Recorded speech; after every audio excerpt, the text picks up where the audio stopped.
आज फिर से हम लोग इकट्ठे हुए। आज क्या है? आज है ज्येष्ठ मंगल का दूसरा दिन। ज्येष्ठ मंगल का दूसरा दिन। और जेठ के महीने में जितने मंगलवार पड़ते हैं इसे बड़ा मंगल कहते हैं, ज्येष्ठ मंगल कहते हैं।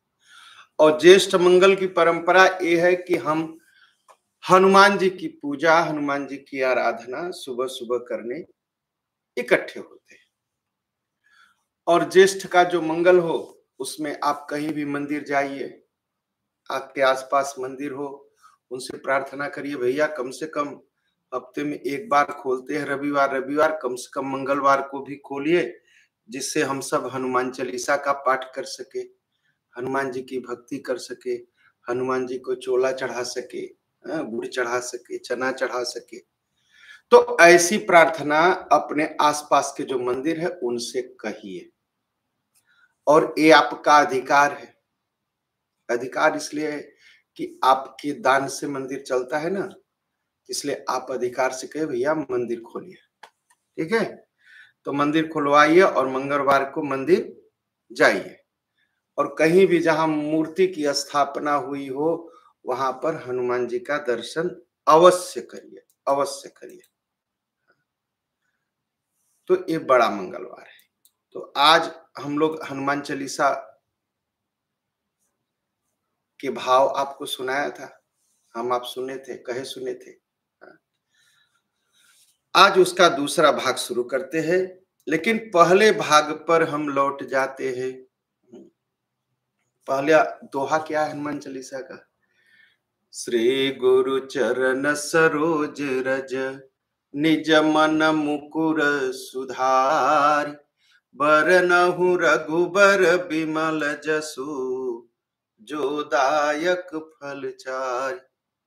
बोलिए पवन सुत हनुमान की जय।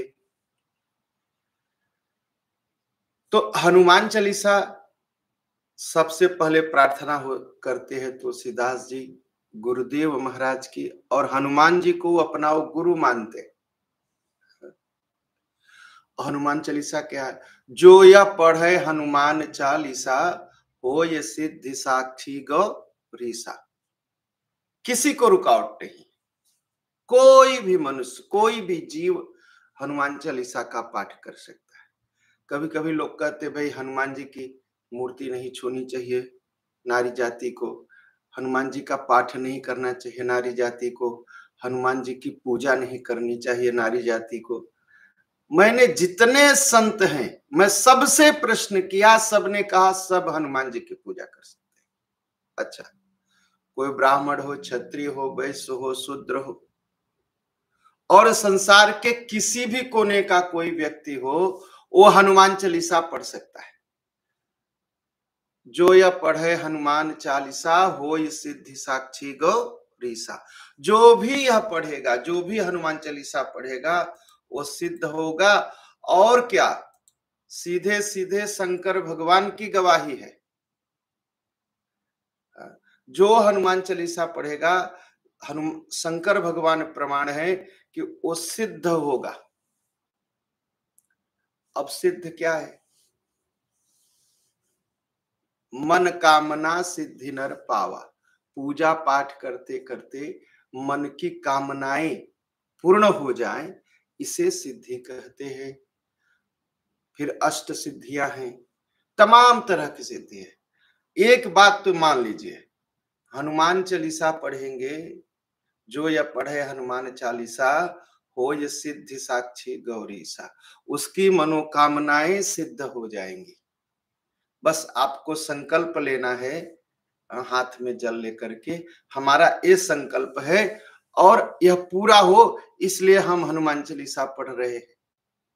तो जो यह पढ़े हनुमान चालीसा, हो ये सिद्धि साखी गौरीसा।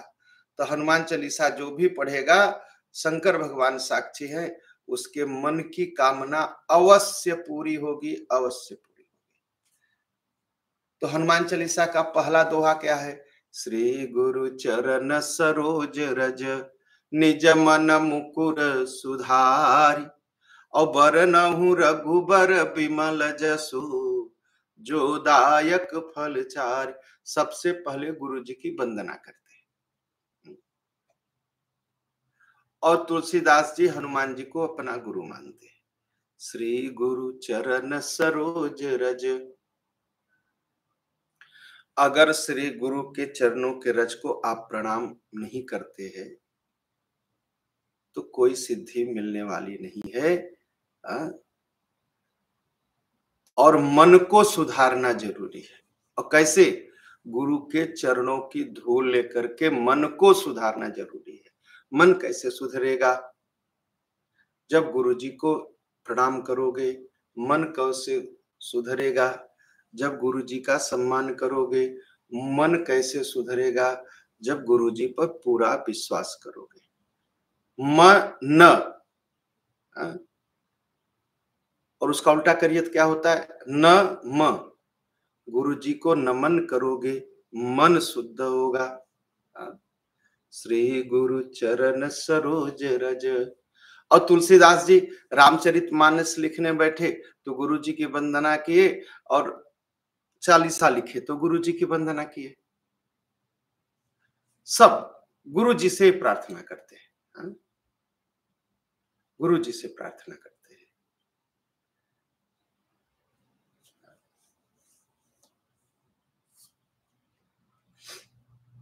तो गुरु जी की वंदना बहुत ही आवश्यक है जीवन में। और गुरु कौन है?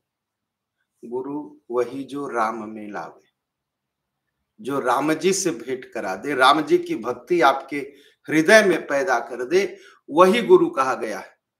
संत यही कहते, गुरु वही जो राम मिलावे। क्या राम जी मिले नहीं है? सिया राम मैं सब जग जानी, और करहु प्रणाम जोरि जुग पानी। राम जी तो सब जगह हैं, सबसे मिले हुए हैं, तो क्या मिलाना? अब क्या हनुमान जी मिला देंगे? गुरु जी मिला देंगे? देखिए, भगवान सब जगह हैं, लेकिन भगवान को पहचानना बड़ा मुश्किल है। ये माया की, ये मोह की, ये लालच की, ये जो बातें हैं, ये हमको भगवान से दूर कर देती है। एक क्रोध की, एक काम की। दो लोग छूट जाएंगे उससे। कौन? भगवान छूट जाएंगे और गुरु छूट जाएंगे। जो काम क्रोध लोभ मोह मद मत्सर में जाके फंसा है। लेकिन हमारे हनुमान जी कैसे गुरु हैं? हमारे हनुमान जी ऐसे गुरु हैं कि भगवान से मिला देते हैं। तुलसीदास जी चंदन घिस रहे थे, भगवान श्री राम प्रकट हो गए, और तुलसीदास जी रो रहे थे, भगवान का दर्शन नहीं हुआ, भगवान का दर्शन नहीं हुआ, भगवान का दर्शन नहीं हुआ। रोते जा रहे थे। अब भगवान सोचे कि हम इनको दर्शन दे दें। भगवान पहुंच भी गए, और भगवान ने चंदन मांग लिया, क्योंकि वो चंदन घिस रहे थे चित्रकूट के घाट पर। और तुलसीदास जी बस रो रहे थे, चंदन घिस रहे थे। भगवान से कहा कि अरे भैया आप आगे बढ़ जाओ, मैं बहुत दुखी हूं, बहुत दुखी हूं मैं, आप आगे बढ़ जाओ। भगवान कहने बाबा चंदन दे दो। अब वो ऊपर देखे ही ना, वो चंदन घिस रहे। कहे देखो भैया मुझे मत परेशान करो, आगे जाओ, मेरे ऊपर वैसे ही तमाम दुख है। कहा क्यों दुख है? कहा राम जी को प्रेम करता हूं, राम जी दर्शन नहीं देते। कहा राम जी तब तो बड़े कठोर हैं। तुलसीदास जी ने उनके मुंह पर हाथ भी रख दिया। नहीं नहीं, मेरे राम जी के बारे में ऐसा मत कहिए, मेरा ही पाप है, राम जी नहीं आ रहे। और तब भी राम जी को नहीं पहचान पाए। तब तुलसीदास जी ने दोहा पढ़ दिया, चित्रकूट के घाट पर भई संतन की भीड़, तुलसीदास चंदन घिसे तिलक देत रघुवीर। भगवान जी थे, लेकिन तुलसीदास पहचान नहीं पा रहे थे, मिल नहीं पा रहे थे, भगवान को छूने के बाद भी नहीं मिल पा रहे थे। तब तो हनुमान जी ने, आज भी वो मंदिर है, सुख हनुमान का मंदिर, जिस गुफा में तुलसीदास जी बैठते थे, आज भी वो मंदिर मैं गया हूं, मैं दर्शन किया हूं। हनुमान जी का रूप है और मुंह जो है सुग्गे का है। उसी गुफा में जो है रहते थे तुलसीदास जी, वहीं रामचरितमानस लिखते थे। आज भी वहां लिखा हुआ रखा है, मैं देख के आया हूं चित्रकूट में। तो कभी जाइए तो दर्शन करिए चित्रकूट में। तो जब घिस रहे तो हनुमान जी बोल पड़े, और जब हनुमान जी बोल पड़े तुलसीदास जी जग गए, अरे ये तो मेरे राम जी। हाँ?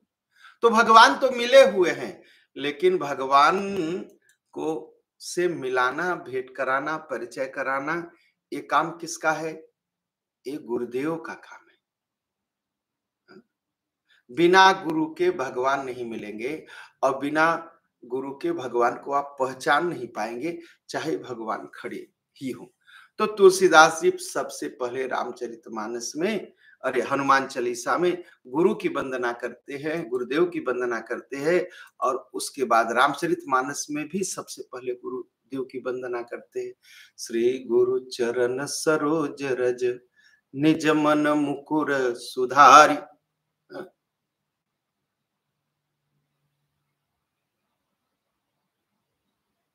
तो अच्छा, एक चीज सोचिए, अगर दुनिया को देखना है तो क्या चाहिए? आंख चाहिए।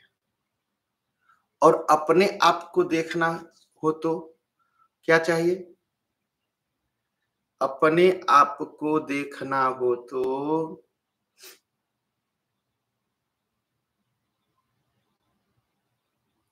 शीशा चाहिए। आंख, दुनिया को देखना हो तो आंख चाहिए, अपने आप को देखना हो तो आंख चाहिए और शीशा चाहिए। और वो भी आंख भी साफ हो और शीशा भी साफ हो। शीशा तो हो आपके पास, अगर आंख साफ नहीं है तो आप अपने को नहीं देख पाएंगे। आंख ठीक हो, अगर शीशा न साफ हो तो भी आप अपने आप को नहीं देख पाएंगे। तो आंख साफ हो और शीशा साफ हो तो ही आप अपने को देख पाएंगे। तो मन का मुकुर हो और आंखें साफ हो। आंख क्या है?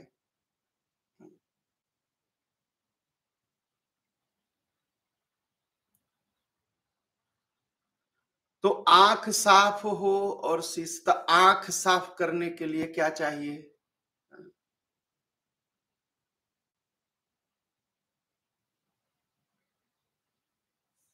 गुरुदेव जी की जो है, अमीय बंदव गुरुपद पदुम परागा सुरिच सुबास सरस अनुरागा, अमीय मूरिमय चूरन चारु समन सकल भव रुज परिवारु, जनमन मंजु मुकुर मल हरणी।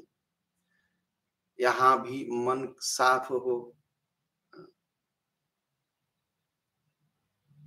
और हनुमान चालीसा में भी मन साफ हो।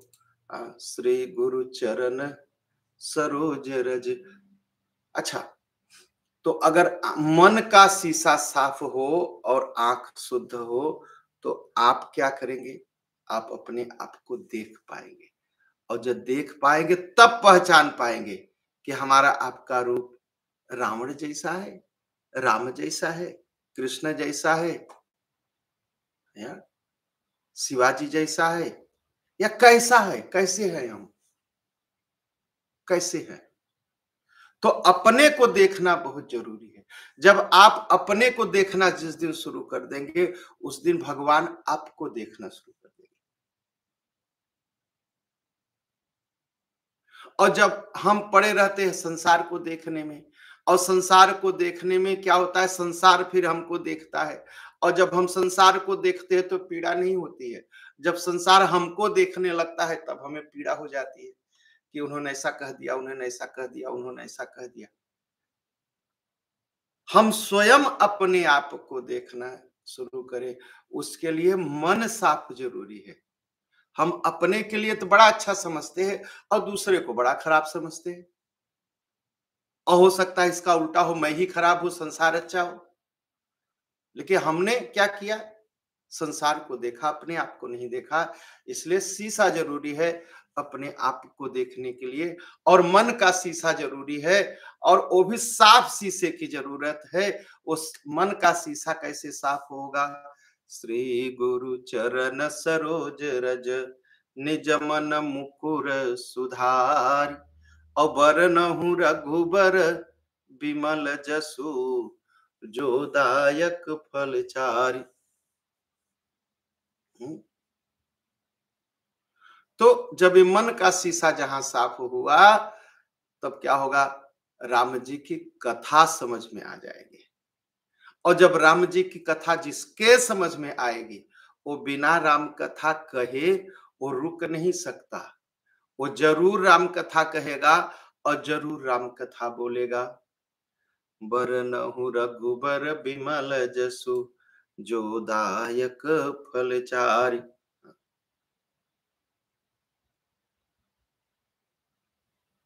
और जब तुलसीदास जी कहते हैं, जब ये हृदय साफ होगा ना, तो उघर ही बिमल बिलोचन ही यके।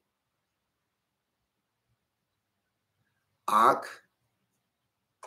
खुल जाएगी हृदय की, और जब हृदय की आंखें खुल जाएगी ना, तब मिटा ही दोष दुख भव रजनी के। संसार का सारा दुख समाप्त हो जाएगा, एकदम दुख समाप्त हो जाए।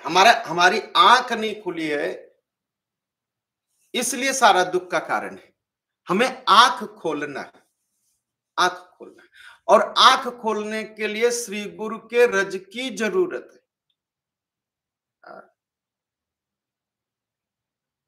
रज दो तरह का होता है, एक है सत रज और तम। सतोगुण, रजोगुण और तमोगुण। तो बीच वाला जो है उसे रज कहते हैं। और एक रज है गुरु के पैरों की धूल।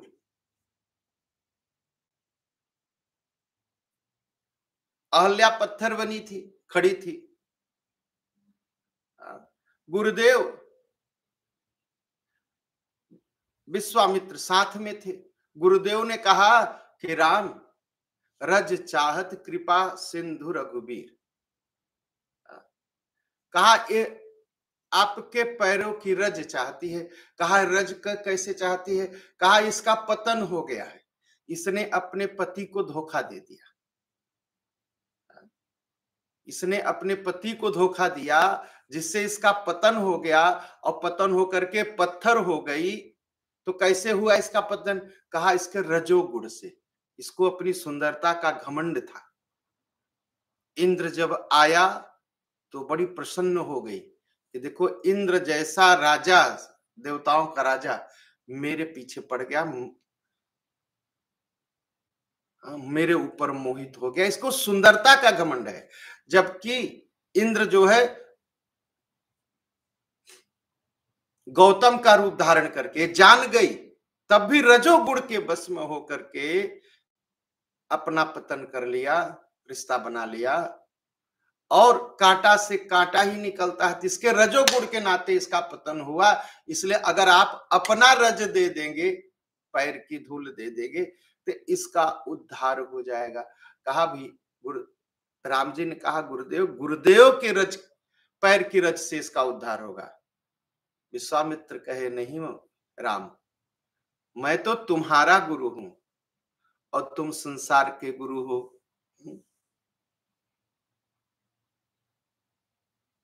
यह तुम्हारे ही रज से इसका उद्धार होगा। तो रज से अहल्या का उद्धार हो गया। तो गुरुदेव के रज से ही हमारा आपका उद्धार होगा। और कोई उपाय नहीं है, कितना भी धन जुटा लीजिए, कितना भी नाम कमा लीजिए, ये खत्म होने वाला नहीं है। इसलिए तुलसीदास जी सबसे पहले गुरुदेव हनुमान जी की वंदना करते हैं। श्री गुरु चरण सरोज रज निज मन मुकुर सुधारी, बरनहु रघुबर बिमल जसु जो दायक फल चारि। तो चारों फल मिल जाएंगे, चारों फल मिल जाएंगे। चारों फल क्या है? राम कथा गाने लगेंगे, राम कथा सुनाने लगेंगे, राम कथा सुनने लगेंगे, और राम कथा जीने लगेंगे। यही 4 फल है, यही 4 फल पाएंगे और आनंद आएगा जीवन में। तो श्री गुरु चरण सरोज रज निज मन मुकुर सुधार, बरनउँ रघुबर बिमल जसु जो दायक फल चारि। और जब मन साफ हो जाएगा, रामचरितमानस में तुलसी बाबा लिखते हैं, सूझहि राम चरित मनि मानिक। रामचरितमानस लेके बैठेंगे, उसमें जितना डायमंड है, जितनी भाव है रामचरितमानस के, सब दिखाई पड़ने लगेंगे। और गुपुत प्रगट जह जो जेहि खानिक, जैसे खान में, पहाड़ों के अंदर में छिपे रहते हैं डायमंड, सोना, हीरा, मोती, और निकलने लगते हैं, वैसे ही जैसे ही मन साफ होगा, रामचरितमानस पूरी तरह से समझ में आ जाएगा। नहीं तो रामचरितमानस समझ में नहीं आएगा। इसलिए तुलसीदास जी सबसे पहले किसकी वंदना करते हैं? गुरु की। श्री गुरु चरण सरोज रज निज मन मुकुर सुधारी, बरनउँ रघुबर बिमल जसु जो दायक फल चारि। हमारे राम जी हनुमान जी की कथा के रसिया हैं, और हमारे हनुमान जी राम जी की कथा के रसिया हैं। तो हनुमान जी क्या करते हैं? जहां जहां कथा रहती है वहां वहां पहुंच जाते हैं, जहां राम जी की कथा होगी। तो तुलसीदास जी ने सोचा कि हनुमान जी तो राम कथा में गए होंगे, यहाँ तो आएंगे नहीं, क्योंकि मैं यहाँ उनकी कथा गाऊंगा और मुझे गुरुदेव हनुमान जी का दर्शन करना है। तो कहा, बरनहु रघुबर बिमल जस, मैं राम जी का बिमल जस जो है, जस भी 2 तरह का, नाम जो है 2 तरह का होता है। एक होता है प्रसिद्धि, दूसरी है कुप्रसिद्धि। रावण भी प्रसिद्ध है, बिन लादेन भी प्रसिद्ध है, जिहादी भी प्रसिद्ध है, सब प्रसिद्ध ही है ना, सब कोई जानते हैं राक्षसों को। लेकिन राम जी को भी जानते हैं, कृष्ण को भी जानते हैं। ये विमल जस वाले हैं, राम जी का जस विमल है। कीरति भनित भूति भली सोई, और सुरसर सम सब कर हित होई। आपका नाम बड़ा हो और कोई दूर आपका नाम ले और उसके दिल को संतोष मिल जाए, इसे कहते हैं विमल जस। कोई बहुत दूर हो, हमारा आपका नाम ले और डर जाए, इसे कहते हैं कुयस। कभी कभी सपना फिल्म में देखते हैं ना, क्या डायलॉग रहते हैं, यहाँ से कोसों दूर जब बच्चे नहीं सोते हैं तो माँ उनको मेरा नाम सुना देती है, बच्चे सो जाते हैं। यह राक्षस का यश है। और कहीं दूर कोई बच्चा रो रहा है और राम जी की कथा सुना दीजिए, वो हंसने लगेगा, इसे कहते हैं विमल यश। तो राम जी का विमल यश होता है, अच्छे लोगों का विमल यश होता है, देवताओं का विमल यश होता है, और राक्षसों का अपयश होता है, जिसको सुनने से डर लग जाता है। तो राम जी का जस जब जब सुनेंगे तो शांति मिलेगी। तो राम जी का विमल यश, श्री गुरु चरण सरोज रज निज मन मुकुर सुधारी, बरनउँ रघुबर बिमल जसु जो दायक फल चारि। तो 2 तरह का फल मिल जाए, 4 तरह का फल मिल जाएगा। राम कथा गाएंगे, राम कथा सुनेंगे, राम कथा सुनाने लगेंगे और राम कथा में आनंद आने लगेगा आपको। यह 4 फल हमको आपको मिलेंगे अगर हम गुरुदेव के चरणों की धूल लेते हैं अपने जीवन में। तब बरनहु रघुबर बिमल जसु जो दायक फल चारि। तो 4 तरह का फल मिल जाएगा और मंगल ही मंगल होगा जीवन में, एकदम मंगल होगा। तो आज भी मंगलवार है और हनुमान जी कौन है? मंगल मूर्ति मारुति नंदन सकल अमंगल मूल निकंदन। भगवान हमारे हनुमान जी मंगल मूर्ति हैं। जो इनकी पूजा करता है ज्येष्ठ के महीने में मंगलवार के दिन, उसका भला ही भला होता है। इसलिए ज्येष्ठ का जितना मंगलवार पढ़े, कम से कम हनुमान चालीसा अवश्य एक बार ज्यादा पढ़िए। अगर आप 5 बार पढ़ते हैं तो 7 बार पढ़ लीजिए, 1 बार पढ़ते हैं तो 3 बार पढ़ लीजिए, 3 बार पढ़ते हैं तो 5 बार पढ़ लीजिए। अगर नहीं पढ़ते हैं तो 1 बार जरूर पढ़ लीजिए हनुमान चालीसा। हनुमान चालीसा 2 मिनट का काम है यार, आप एकदम से पढ़ सकते हैं, पढ़ सकते हैं, पढ़ सकते हैं, और पढ़िए अवश्य। इससे मंगल ही मंगल होगा,